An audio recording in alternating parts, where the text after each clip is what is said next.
Tonight's class is going into what's called the state of nothingness. And what I wanted to do was have a 3 or 4 part, mainly a 3-part series of creation. But to really start off right, it's best you go into what's known as the state of nothingness.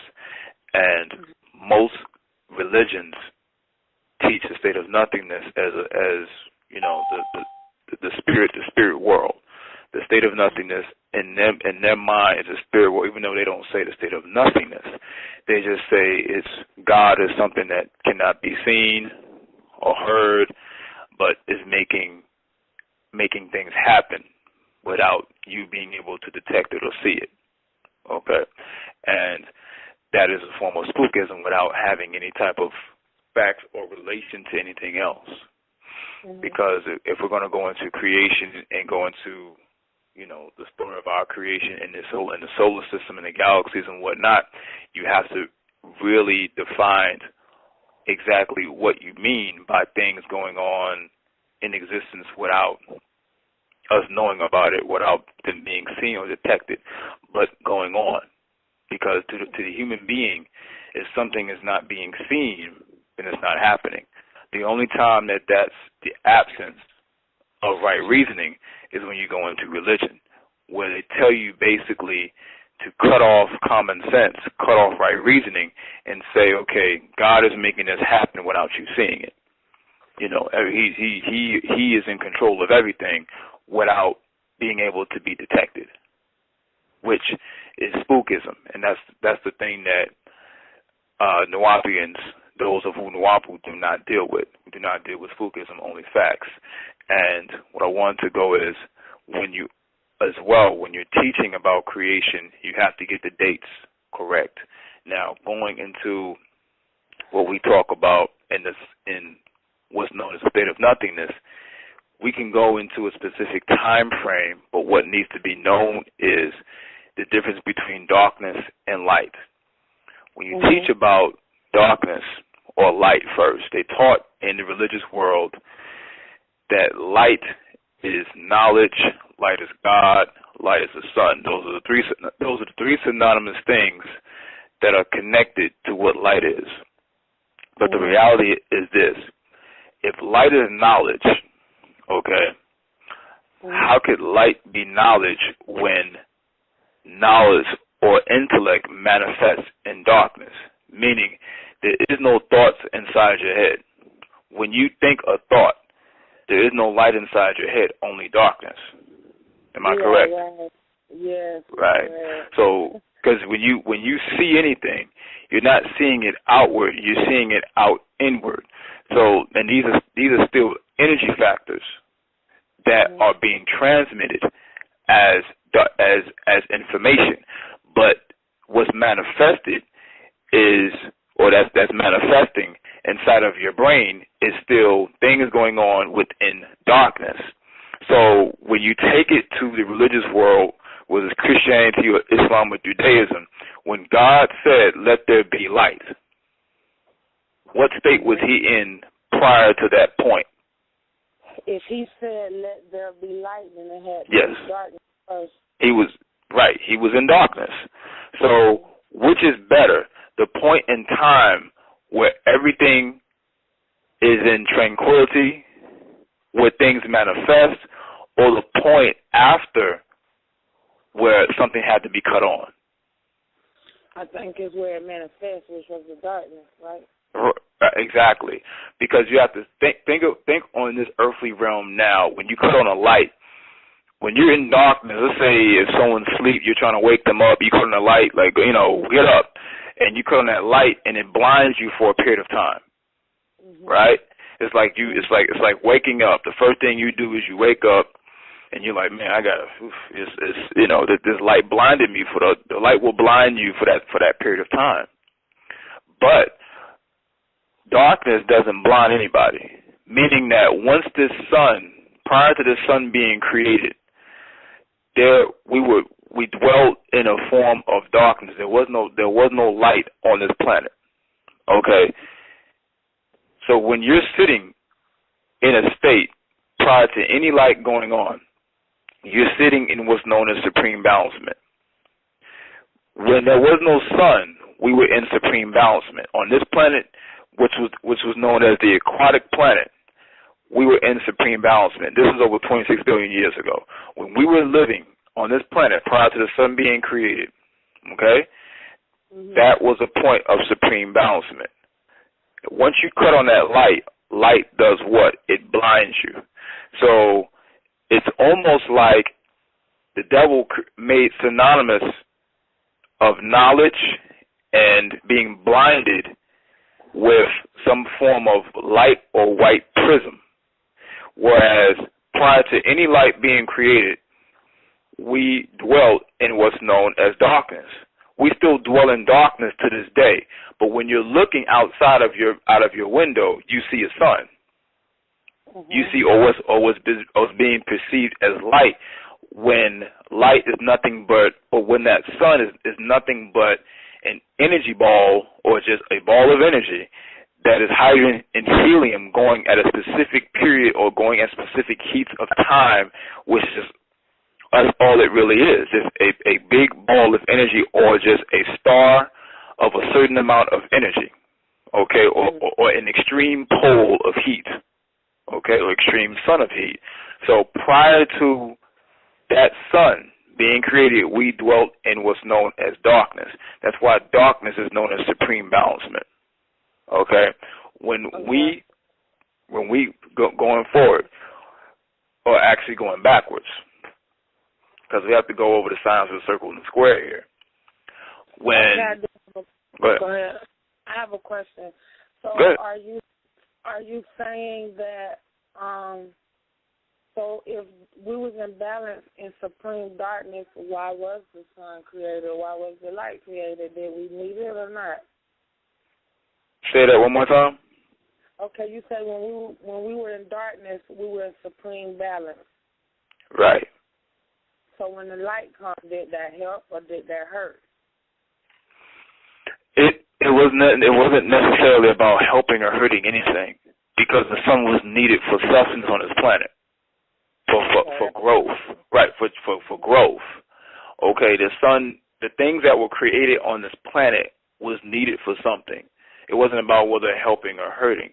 It was just the statement that's made that we were in supreme balancement. Is just saying that, look, prior to the sun, we were in supreme balancement. The sun is still needed, okay, regardless of what. You said when the light came, we were blind. Whether you said the light blinded us, so I was trying to get to the bottom of that, really. No, we're just. Oh yeah, I can go into that right now.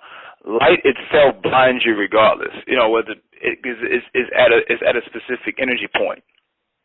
That it's not necessarily a negative situation, but that's just what happens when you're dealing with light, when you're dealing with a specific form of energy or a specific amount of energy. That's just what happens. It is what it is. That's a part of that's a part of order. It just needs to be recognized as of what light does. We all know that light blinds, but to put it in proper perspective, to try to realize that sun is also needed for a specific purpose. You know, when you create something for purpose. When the sun was created, because we was on this 75% consumption planet of water, you needed to create that sun in order for substance, in order for things to grow, because that's the point of photosynthesis on this planet Earth. You still had plants and things like that. You still had fungi and all these things that needed a star to be created for this 19th galaxy to be created. Now, for this 19th galaxy that we dwell in, or this 18th galaxy right now that we dwell in right now, excuse me.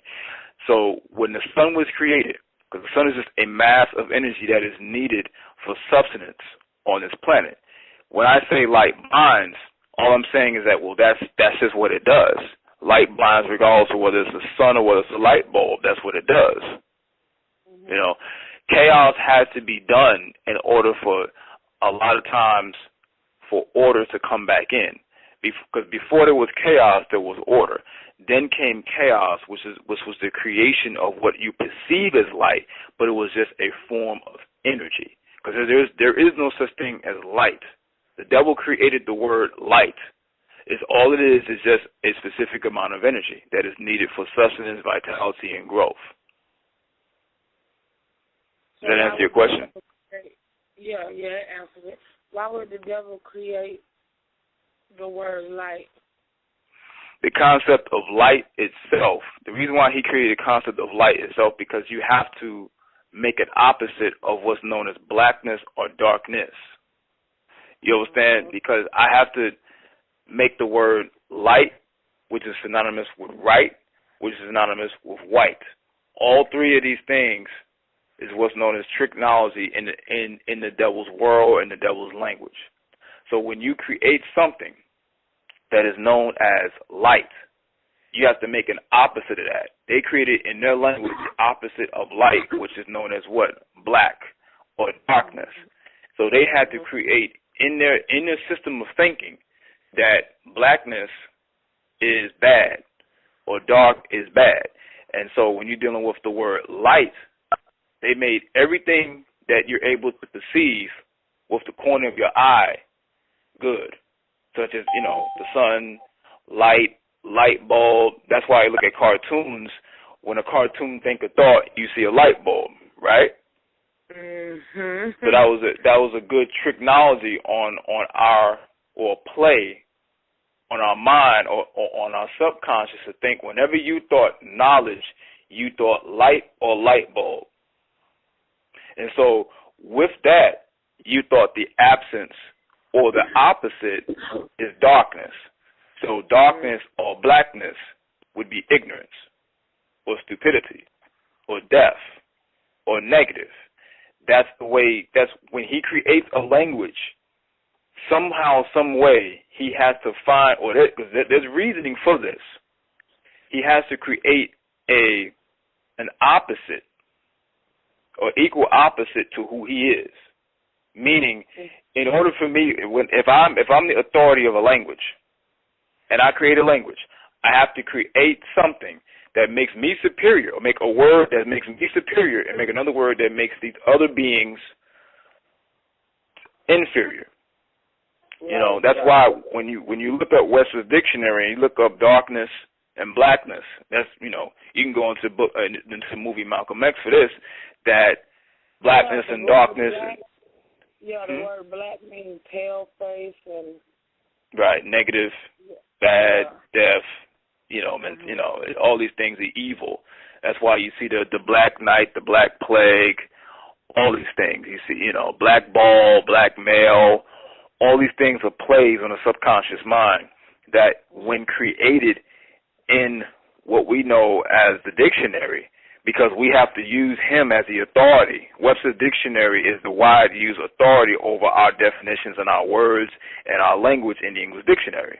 So when you look up a word, light or darkness or white or blackness, you're going to get one superior over the other. Light and white superior over darkness and blackness.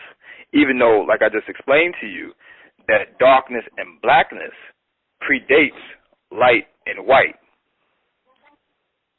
So if blackness and darkness predates light and white, how can light and white be superior to blackness and darkness? The only way that it can be superior is if someone over a period of time, over 400 or 500 year period of time, creates a language and creates a book that defines to you what and who you are. And that's exactly what happened when you're dealing with the spell. One of the biggest things, the misconceptions of the spell, is not just about religion, it's about the way we think about things and how we define words to ourselves and how we define ourselves. Mm-hmm. Right. So when you're dealing with that, you have to look at light, because everything is needed. When you're dealing with us, we deal with ma'at, we deal with order, we deal with balancing, we deal with justice. So when the sun is created, because the sun is a mass, the first thing that immediately was created was what's called a shadow. a shadow state. Okay, within the shadow state, you have a period of time. Okay, and within that shadow state still creates a sense of what's known as darkness. It's a speck of what we refer to in the sun period as just a point where darkness was still there, but light began to be more of a prominence in what we needed, or what we needed to do things here on this planet. Because this is going back into time, going back into 93 billion years ago. Okay, so going back even further into what's known as a shadow state, what's known as shadows, and that happens regardless of every day when you're dealing with shadows. It's like sitting under a tree and the sun is out. That's a shadow state.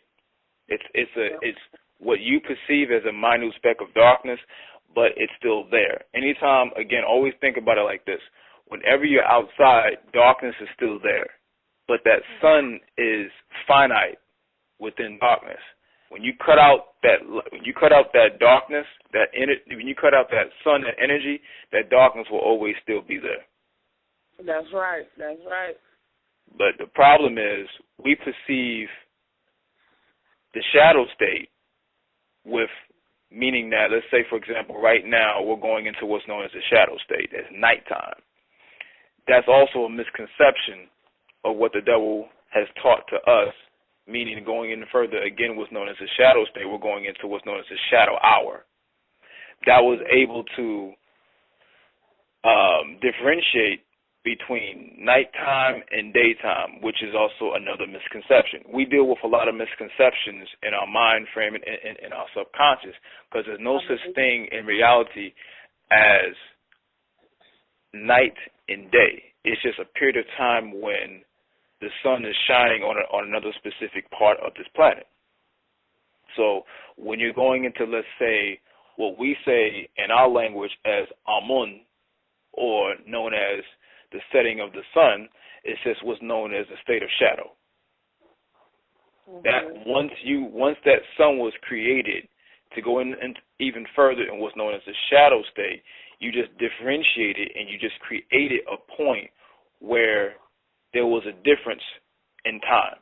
The sun was created for another purpose as well, is to mark time. It's a means to also mark time on different parts of this 18th galaxy known as the Milky Way, because we mark time different than how they mark time on Mars, how they mark time on Venus, and how they mark times on Saturn, right? But we're just separate based upon time zones, because the planet Earth has its own time zone. Example, if you was to live on Mars right now, you would be a totally different age. You would age immediately. Automatically you would age. You would age drastically, depending on how close you are to the sun and how further away you are from the sun. And imagine you leaving this galaxy right now, the 18th galaxy, which is known as the Milky Way, and you would go into the 19th galaxy. Imagine you living on the 19th galaxy, Risk, which is our ancient one's home planet, and you lived on that planet. Imagine how older you would be. You would automatically accelerate in age. And you say that planet is called what? The planet called Risk, which is what's known as the 19th galaxy, or Ilion, or Ehem.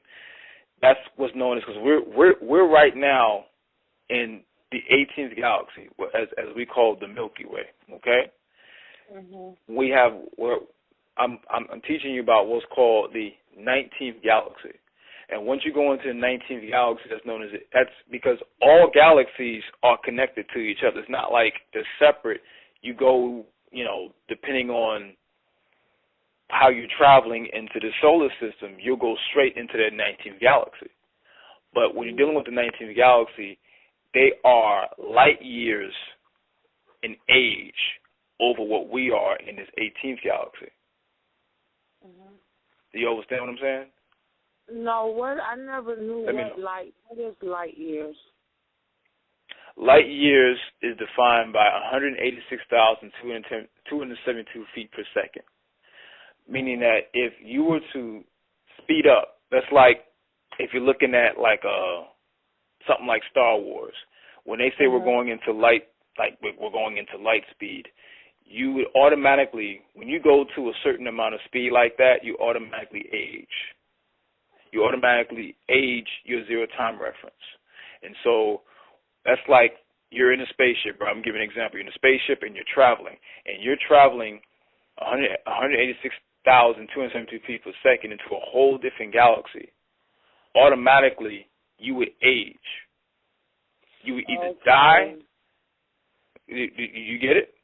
You know. I get it. Okay, that's the speed that light travels itself, and that's the speed that we would travel. Let's say if we were going from the 18th to the 19th. You know, it's not like a cutoff point. It's just automatically you would know this because also in the 19th galaxy you have what's known as three suns. Is Atum, Atun, and Amun. Whereas in the Sumerian doctrine, it was Utu, Shemesh, and Apsu. And if you're living within three suns, you have to be able to deal with three suns.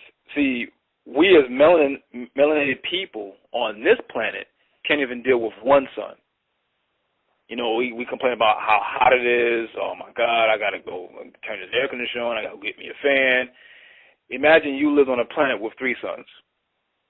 If we are melanated people, and we do get melanin from the sun, why is it that we act like we can't deal with the sun? Because of a thought process we've been put under. Okay. Right. It's a thought process. We react on an extreme level to everything. You know, everything is, oh man, it's too hot, it's too this, it's too that. We vibrate now, because I had a class last week on vibrations. The way we think now is resonated with the same way Europeans vibrate, the same way Caucasians or white people vibrate when they complain about how hot it is. When in reality, the sun regenerates our melanin because we're melanated people. We are objects within nature. We are objects within this planet. They are not objects of nature. They are not objects of this planet. They were meant to die off. So when we're going into this new sun cycle now, this whole new paradigm of this planet, they're not going to be able to survive. So, but the problem is we don't see things from this standpoint. We see things from a standpoint of the same way they see the sun, rather than seeing it as a form of life force. You understand what I'm saying? Yes. And religion taught us that we came from the dust of the ground. I don't believe that. So where do we come from, and where do the white man come from? Because I know we don't come from the same place. We're totally two different beings, right? Right. We ourselves we are nothing but a genetic, how should I say this? We are nothing but we are sleeping gods. To put it to the best perspective that I can give you, we are sleeping gods. Where we come from, when I spoke about the 19th galaxy, that is our home residence. That is where we are originally from as ancient ones. We come from the other side of the sun. We come from the 19th galaxy. Okay? And if you want references to this, you can go into going online and looking up information from Zachariah Sitchin of Sumerian information. And you can also go and look up the Dogon tribes. Go ahead. Okay, what? Zachariah and what? The Sumerian? Yeah, Sumerian information. He put out something called the Enuma Elish. And you can also go into the information of the Dogon tribes. The Dogon tribes of Mali. Okay. Oh, because I was going to say I had a book on the Dogon tribe. It must be different ones. Yeah, well, what they talked about was known as the Sirius B star constellation. Okay, and we resided as ancient ones within the Sirius B star constellation. They just called it a different name. Okay, and we were also within Sirius A, but our home residence was within Siptu or Sahu. And when you dealt with the Dogons' ancient information or ancient texts were known as the Namos. They taught that their ancient ones or their teachers came from Siptu or Sahu, or what they referred to as Sirius B. And these were ancient African people. And this is also a confirmation of what I'm speaking to you about right now. So when you go back at least 93 million years ago, not even going back 92 billion years ago, let's go back 26 million years ago, when us as the ancient ones, or as the ancestors of the ancient ones, depending on your perspective of where you want to go, we were already here. You realize we evolved from single-cell organisms, or known as amoebas. And once we evolved into what's known as the reptilian beings. We evolved into what's known as the reptilians or frog beings. And okay, they were we're from reptilians, because I thought reptilians were bad, so they're not? No, they're not. Well, there are different types of reptilians. Oh, okay. I thought it different was types just one of reptilians. bloodline of them. No, yeah, there's different types of reptilians. I mean, we were because we're reptilians right now with the things that we do, because we're living in a very aquatic state on this planet. When we have to dwell in oxygen, that's a reptilian mind. That's a reptilian state. When you go into sleep, before you go into sleep, you take a shower, or you get up, you take a shower. You have to dwell in water for a period of time in order to survive. Your body is majority of it is water. Okay? When you look at your feet and your hands, you're looking at webs. Okay? You have a mammal state, a humanoid state, and you have a reptilian state. Okay? It was a point where we evolved from water, and we was known as the Ogdads, the Ogdads who were actually hermaphrodite beings. How you spell that? Hermaphrodite? No, the other word. Oh, the Ogdads. That is OG. DOADS. DOA. Yeah, DOADS. Okay. Right, and the 8 Ogdads were actually hermaphrodite beings. These were duality beings. Okay. Male and female beings. That's why if you go back to Genesis, when it says male and female created he them, that was a duality being. That was a male and female being, or he and hermaphrodite being, that was creating beings. That's why, at least going back to what's known as mitochondrial DNA, which would go all the way back to 26 billion light years ago on this planet, you are dealing with the creation of man coming out of woman, the sacred womb. Okay? And how that's why mitochondria passes on to the mother and the daughter, and not mother to son. So the first form of a being, or a human being, or humans on this planet, was known as the sacred, or known as the woman, or known as the hermaphrodite. And life on a human form came out of her womb. All by herself? Yes, she was producing what's known as asexually, which is really F-sexually, but it was known as asexual reproduction, which was without the aid of male sperm.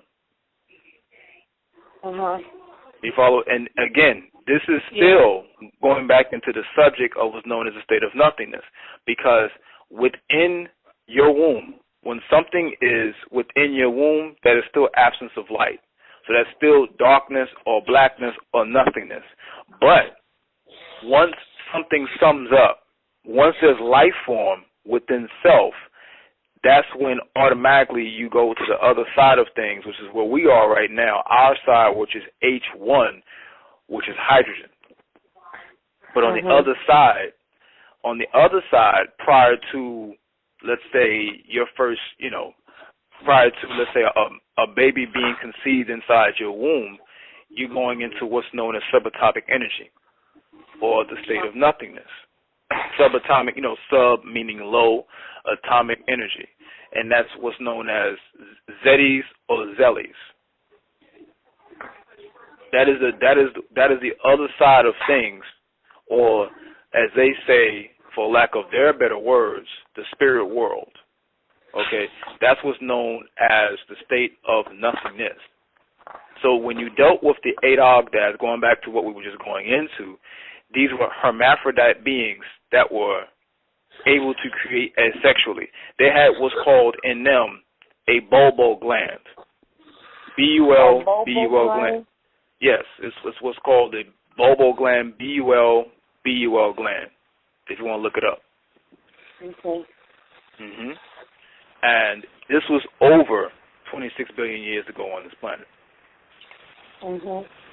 Right. These beings, if you want to have a look at, or if you want to have a mental picture of what they look like, they were African or Negroid or Nubian and look. That's what they personified themselves as. These were still shape-shifting beings, because our ancient ones, or our ancient ancestors, was known what was known as shapeshifters. That means they were able to personify in whatever shape or whatever look they wanted to perceive themselves as to whoever was around, or whatever was around at that time. Even though at that time they were the only ones that was around at that time. It was a specific point in time of creation by us on this planet. Because what the ancient ones were doing was what we were doing anyway. And this was, again, going back to give you another date again, just to give you the same date, 26 billion years ago. Okay? We were able, go ahead, bro. Go ahead, sis. Huh? You about to ask a question? Oh, no, I didn't say nothing. I was listening. Okay. You well, heard my TV, I'm sorry. Okay, but no, whenever you deal with the state of nothingness, that's known as what's called subatomic energy. See, anytime something is created, anytime something manifests itself, prior to that creation, the state of nothingness dwells. What's known as subatomic energy. When you dealt with the creation of the universe, okay, going back 93 billion years ago, which is what we was teaching and what we're still teaching now, the science of the circle and the square. Because when you're looking at, let's say, the 18th galaxy, how did that come about? How did that come into be? How did we get the suns and the stars and the planets and what else? You had something that was vibrating over a period of time, which was one mass called AUM, or as you would refer to as Om. And Om was one sound, or one frequency and one vibration that was going on at a specific period of time.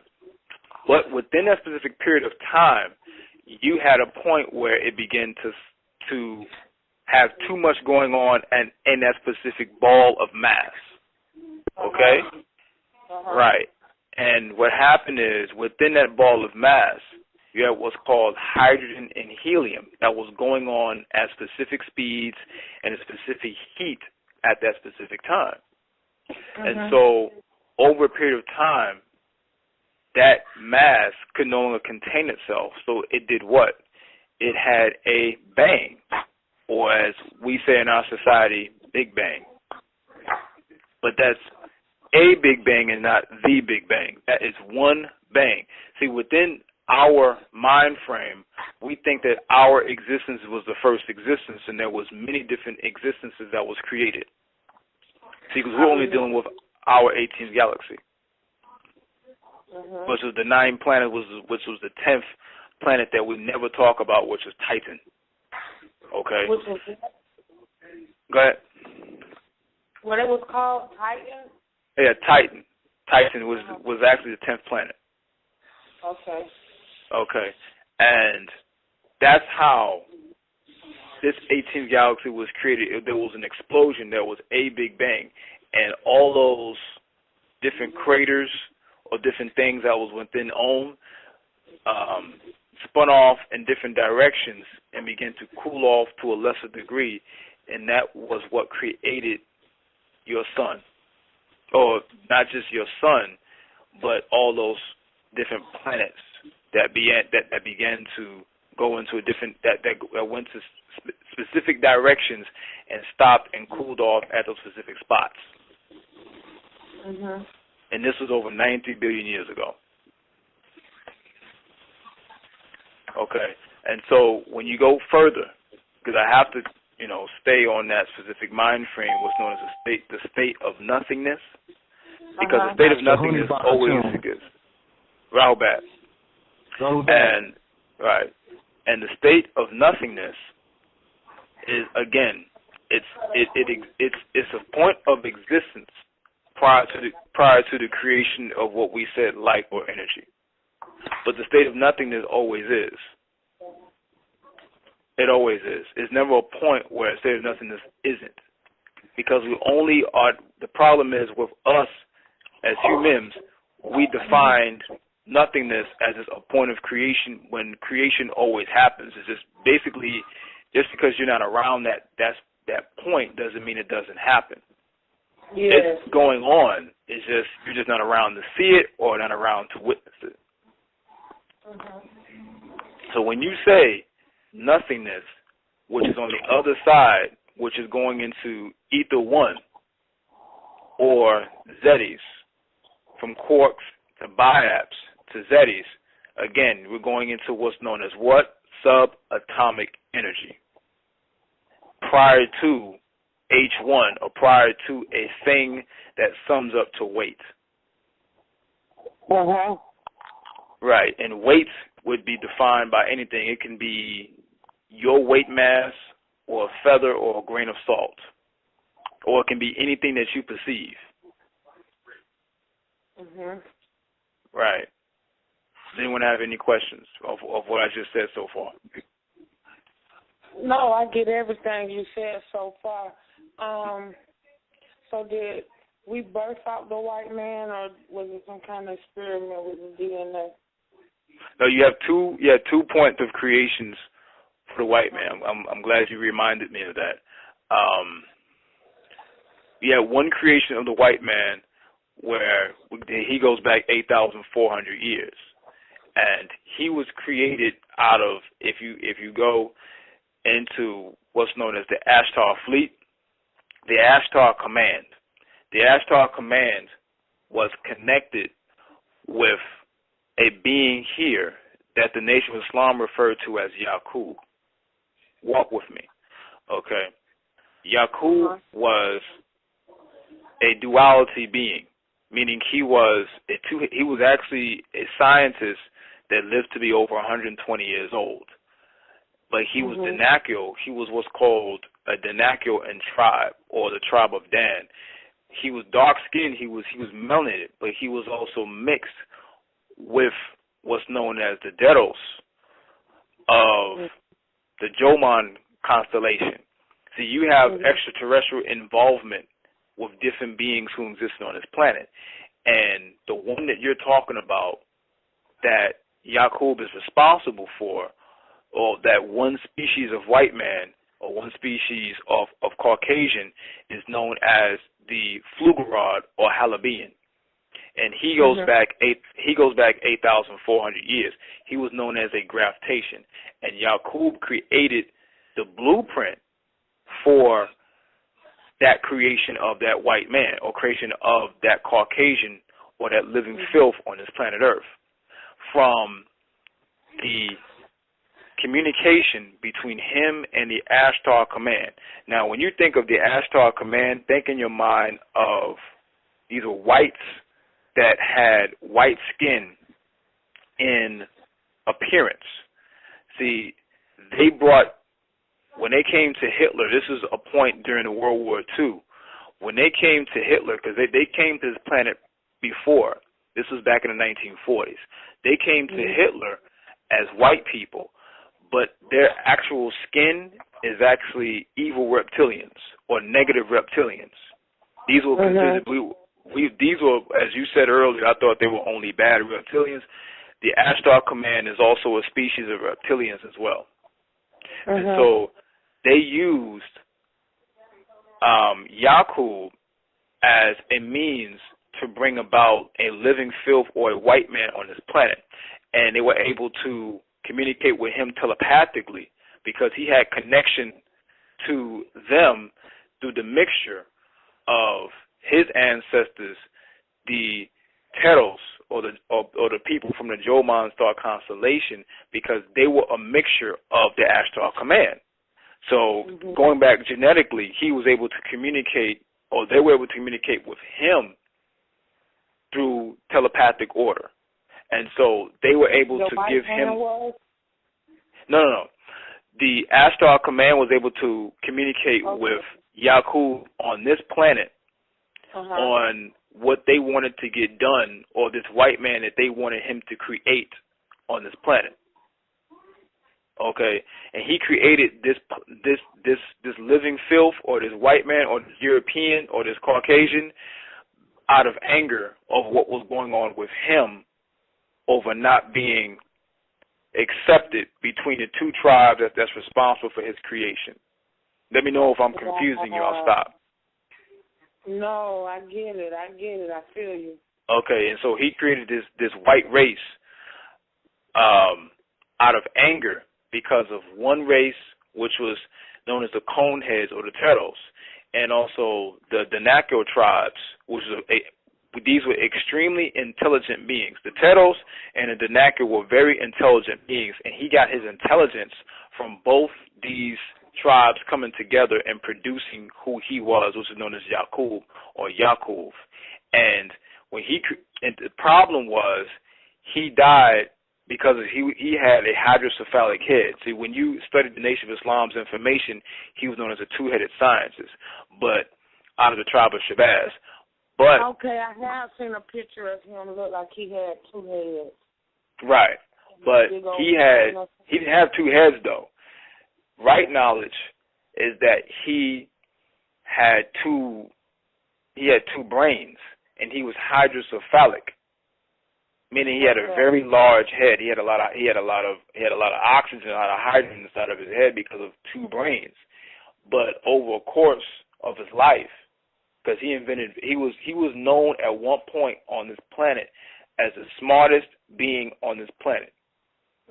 He was a very highly advanced genius on this planet, but he died of a brain aneurysm on the Isle of Pappas. And he had students under him, which is known as not the tribe of Shabazz, but the tribe of Sheshbazzar. And again, this is just to remind you again, this is going back 8,400 years ago. Okay, and the tribe of Sheshbazzar, or Sheshbazzar, who was the leader of that tribe, Yakub's head student, after Yakub died, he took on Yakub's blueprint for creating these Flugerars, or this white man, or this troglodyte, not troglodyte, or this Halabian, or this living filth on this planet, and he created this white man 8,400 years ago. The problem is, after this white man was created, he was so melanin recessant, he lacked so much melanin that he could not live he could not live on the Earth's surface. So the only way for this white man, or this Caucasian, I don't like to say the word white man, to exist was to live in the caves, or to live beneath the surface. And over a period of time, him living beneath that surface, he wanted to come to the surface of the earth. He wanted to come to the surface of the earth, but he died off. Because once that sun hit him, he began to have a minus birth rate. He began to die off. That sun began to kill him. And fast forward, because I'm explaining this, the 8,400-year creation, we go back to the 6,000-year creation of the lepers on this planet, because genetically we carried a recessive gene. We carried a germ or a cancer in our gene, because cancer is benign within your cells. It's just depending on what you do within yourself is what brings it up, is what makes it, more prevalent within your being. And we had an ancient Egyptian deity, a female deity known as Sekhmet or Sekhmet. And Sekhmet was responsible for trying to get that gene out of us. See, melanin recessancy carries itself always within the fourth generation of a person's being. It may carry, it might skip, but it's usually at one point, it was always within the fourth generation, and right now, because of a lot of mixing over a period of time, it might skip sometimes. But what she tried to do was, she tried to take the germ out, and this was, you got to realize, as ancient ones, we were the first sciences in existence, period. Once we personified in the physical form, we was the first scientists to exist. And Sekhmet, which is also known, if you go online, she's known as the warring eye of Amun-Re, or Re, or Amun-Ra, as you might refer to him. She did what she could to get rid of the germ. So she manifested a physical leper. And what does that physical leper look like? Always referred to melanin recessant beings again as albinos. Okay, so that manifestation of a white man was an albino race of people. And so when you thought of the existence of that white man, you're thinking of a germ. Both germs, whether they go back 8,400 years or 6,000 years, they were germs. And she just created it to try to find a way to get the germ out of us.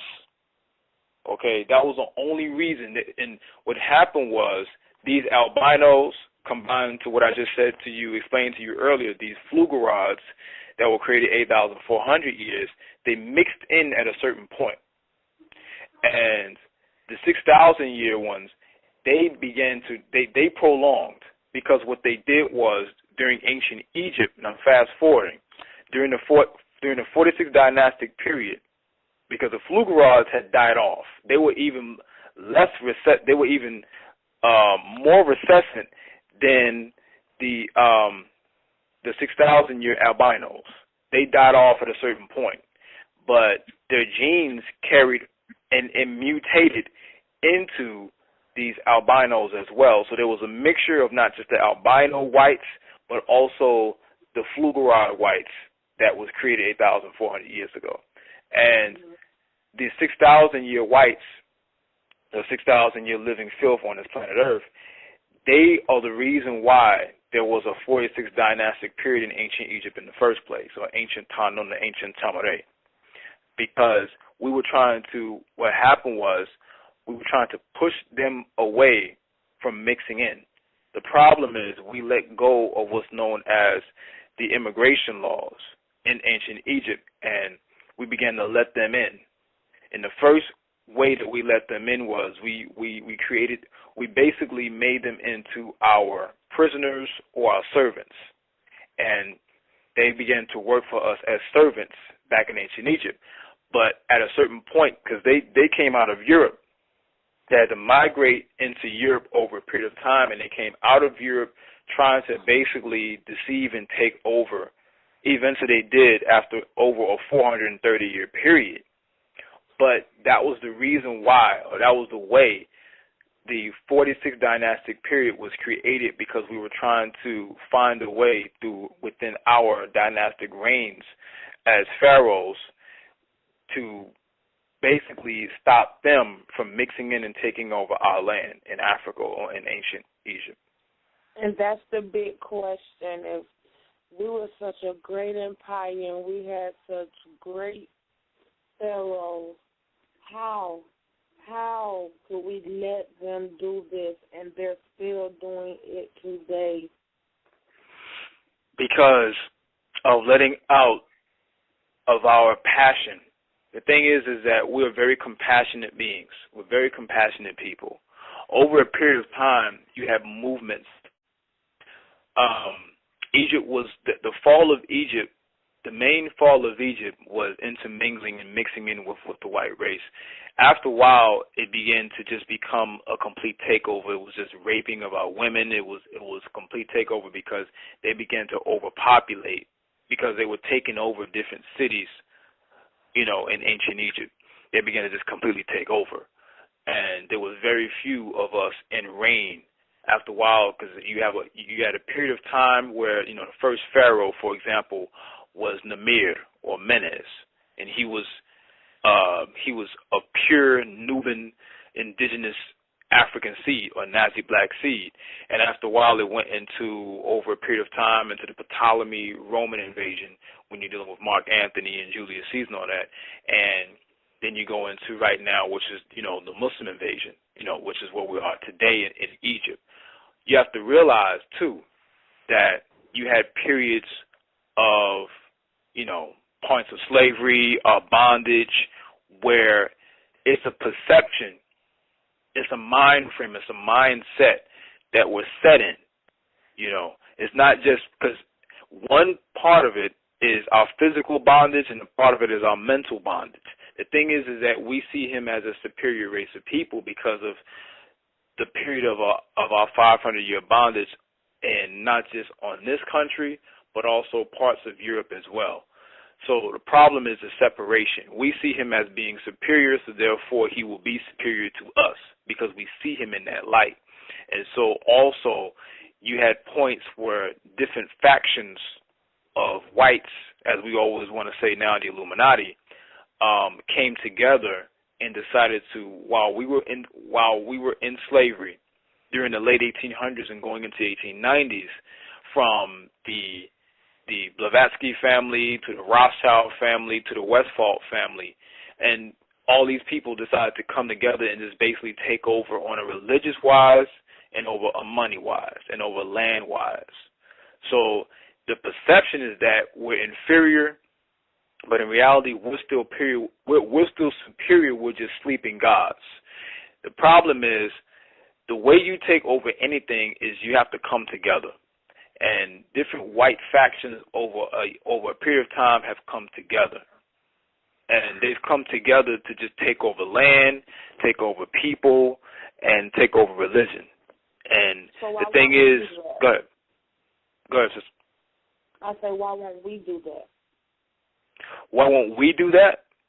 Yeah, because when we talk about doing it, a lot of our own people claim that, we shouldn't use violence or whatever. But I think if violence is what's needed, then that's what's needed. We need to take it back over. We need to get back on top. Yeah, we have to have the mindset that we don't need him anymore. Most of us are under the mindset that we need the Caucasian or the living filth for the planet to exist. And do you believe that this is karma? Because you said that maybe we enslaved them for a little while. So would they not know what slavery was until we slaved them, and basically them slaves? No, what we did was, the reason why we had them as servants was they were trying to take over, and there was always wars. Because immediately they were known as the Hebrews, they were known as the shepherd kings or the shepherd prisoners. Whites that came in was the nickname as the Hyksos, or Higa Khasut, or the living filth for the planet. When the whites first came, when the whites first came into Africa, the first thing they wanted to do was take over. The first thing they wanted to do was take over, and we had to fight them off. Namir and them they had kingdoms. Namir or Menes had a kingdom, but what he had to do was he was a warrior as well as a general. And so that's why you go into Egypt, you see the depiction of Namir or Menes on the wall as scalping or cutting off the head of these whites that were trying to come in and take over his land. Mhm. And so he became a ruler after the fact of basically pushing off these whites who were just trying to take over. So, and after, you know, basically defeating them, we enslaved them, and we made them as servants. These whites that were trying to take us over. It wasn't like it was a karma thing. It was, look, you know, we won, and now you're going to work for us because you try to take us over and take our women from us. And wasn't the part that I was told, too, that we gave them a lot of our knowledge that we shouldn't have gave them? No, we didn't give them anything. The only thing, see, this is different from the Moorish rule in Europe as opposed to our ancient Egyptian rule in our land. See, the problem is all of the information that they achieved over a period of time was stolen information. You know, and all this happened with Alexander the Great. Okay, when you deal with the Hyksos dynasty, the Hyksos dynasty or the whites or the Europeans or Caucasians that came into ancient Egypt, they had no language, they had no knowledge of nothing. They were savages. These were uncivilized creatures or mutants on the planet that tried to take over Africa.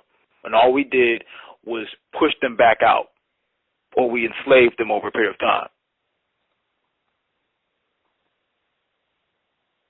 Okay. So go ahead. No, go ahead, finish. And the thing is, when you're dealing with us civilizing them, we didn't choose to civilize them until the Moorish rule of Spain, when we conquered most of Europe, and you know, most recognizably Spain or France or Scottish Yard, or Scottish Rite, Scotland Yard in different parts of England, was when we decided to educate them on different parts of what we were keeping sacred as the Moors, which was the Egyptian mysteries. That's how the Freemasonic laws was created, you know, because we were trying to keep certain things sacred. But no, Alexander the Great was the most notorious criminal that there ever has been on this planet, because the first thing he did was when he came and learned under us, because you had different kingdoms that we would, whether it be Heliopolis, Thebes, Memphis, and I'm just naming 3 known ones, but there were 19 of them. There were over 19 different nomes of different cities, whereas in different teachings they only teach you about 4 where there was actually 19.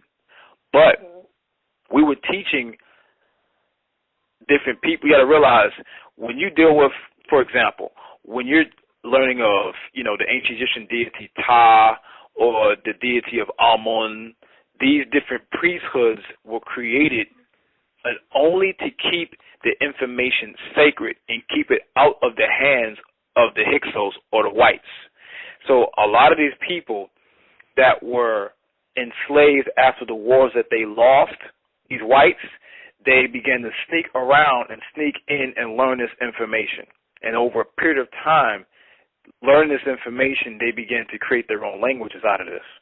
A lot of different languages was adopted out of ancient cuneiform or ancient Meta-Neter or ancient Nuwaupu.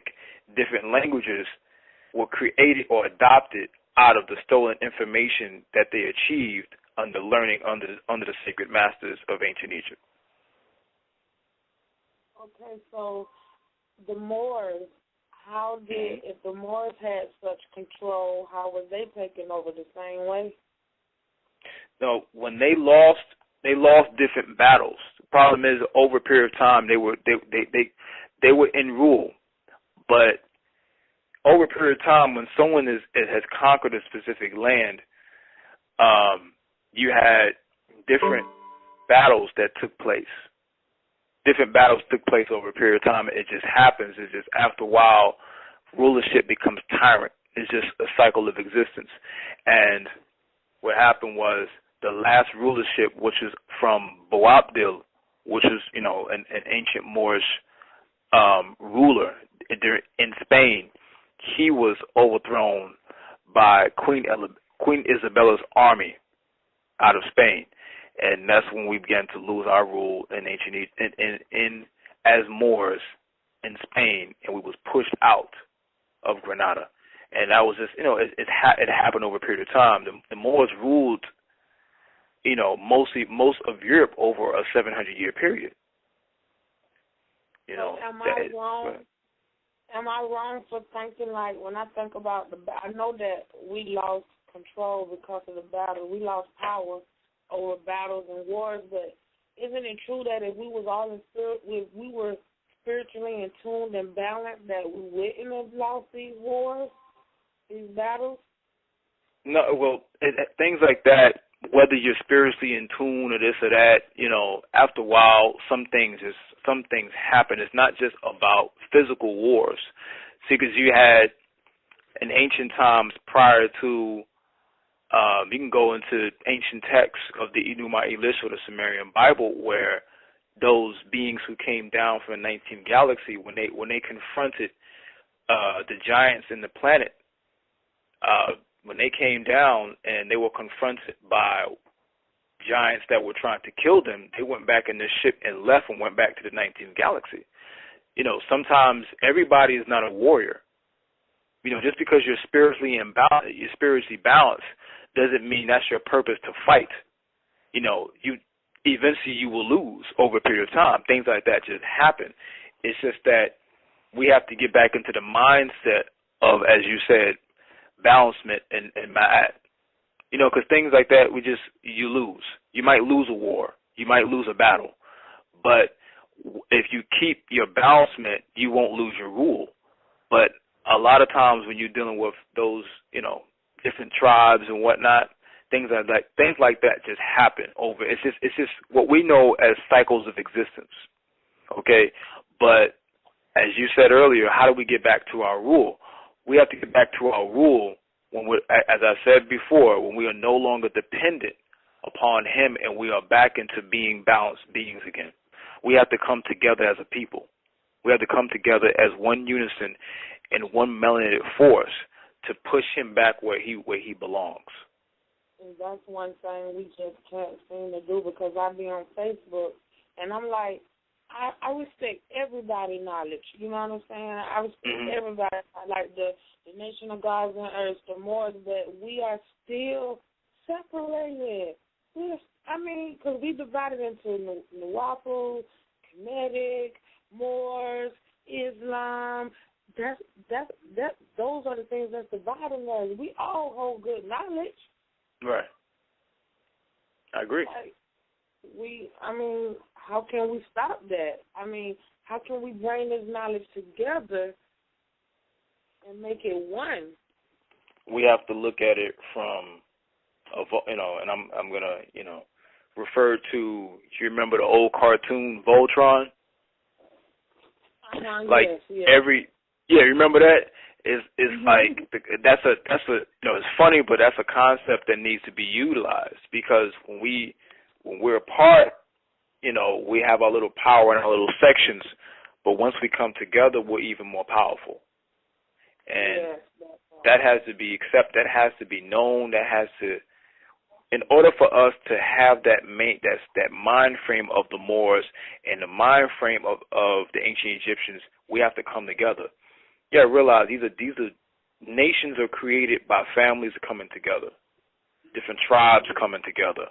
Warring tribes happens in ancient Egypt. Not ancient Egypt, but during slavery, you had warring tribes that were against each other over a period of time, and that's how most of slavery was created. Well, some of slavery was created through warring tribes of Africa and Ghana, and one tribe suppressed the other, and the Portuguese and the French just came in and just capitalized off of what was going on between us, and that's how slave traders was created.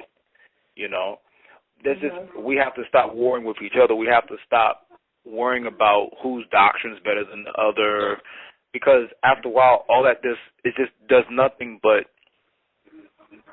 create nothing else but separation, and the separation's what's killing us. Yeah, let each man hold their own knowledge, and we can still build together. I agree.